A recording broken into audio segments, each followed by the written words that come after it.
মানালির মতন সুন্দর জায়গা আমরা কি শুধু ঘুরতে গিয়েই দেখি? সেটা কিন্তু নয়, অনেক সিনেমার মাধ্যমেও দেখানো হয় সেই জায়গা।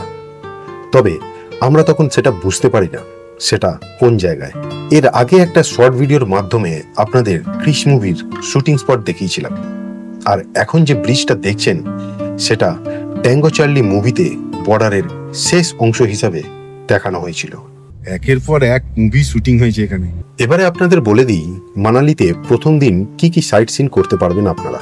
প্রথম দিন আপনারা আমরা যেটা করছি মানে সোলাং ভ্যালি, অটল টানেল আর শিশু ঘুরে দেখতে পারেন, অথবা মানালির লোকাল সাইট সিনও করতে পারেন। আজকে আমরা যে সাইট সিনটা করছি সেটা দুরকম হয়।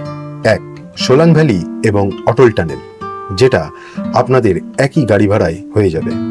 তবে আপনারা যদি শিশুটা অ্যাড করেন তাহলে এক্সট্রা গাড়ি ভাড়া দিতে হবে।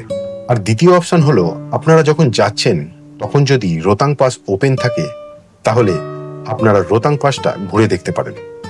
তবে রোতাং পাস যাওয়ার জন্য আলাদা পারমিশন লাগে, যেটা গাড়ির ড্রাইভারই ব্যবস্থা করে দেবে। এবার আপনাদের এই ভ্রমণের গাড়ি ভাড়ার বিষয়টা বলে দিই। আজকে আমরা ট্যুর করেছিলাম সোলাং ভ্যালি, অটল টানেল এবং শিশু।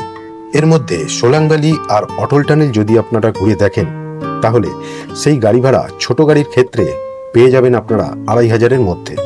তবে যদি শিশু অ্যাড করেন সেক্ষেত্রে তার ভাড়া 700 টাকা এক্সট্রা দিতে হবে।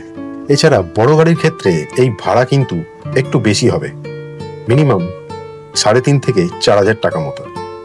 আর শিশুর ক্ষেত্রে তার ভাড়াও বেশি হবে। শিশু যাওয়ার জন্য যে এক্সট্রা খরচ হতে পারে গাড়ি ভাড়া, তার একটা আন্দাজ শেয়ার করলাম আপনাদের সাথে স্ক্রিনে।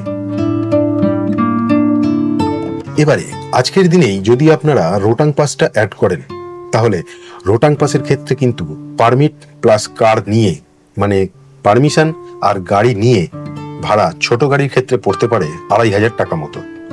এছাড়া বড় গাড়ি যেমন আর্টিগা 7 সিটের, সেটা 3.5 থেকে 4000। ইনোভার দাম একটু বেশি, 4000 থেকে 4500 এরকম।